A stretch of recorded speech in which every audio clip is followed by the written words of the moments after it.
Jesus talks about the kingdom so much, what does Jesus mean when he talks about the kingdom, that the kingdom has come upon you? Here's what Voss says. He says, to Jesus, the kingdom exists there, not merely where God is supreme, because that is always and everywhere true, under all circumstances. But it exists where God supernaturally carries through his supremacy against the forces that oppose it and brings people to the willing recognition of the same.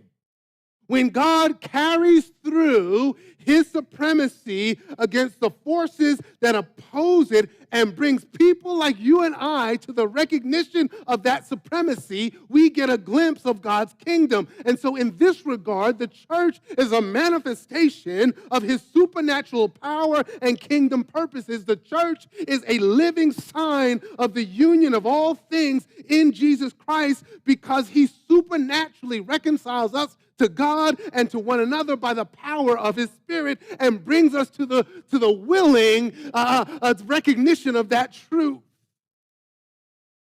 This is the kingdom that we're receiving. The supernatural work of God carrying through his supremacy against the forces that oppose it. And so notice this, please. The writer doesn't say we're building the kingdom of God. Since we're building, let's hold on to grace or let's be grateful. We can be tempted to think as Christians that we're out here, we're working for the Lord. I'm on the battlefield for the Lord, and I promised him that I would serve him till I die. I'm on the battlefield for the Lord. I can be tempted to think I'm helping build his kingdom. The pastor says, y'all ain't building nothing. God is the one who's building his kingdom.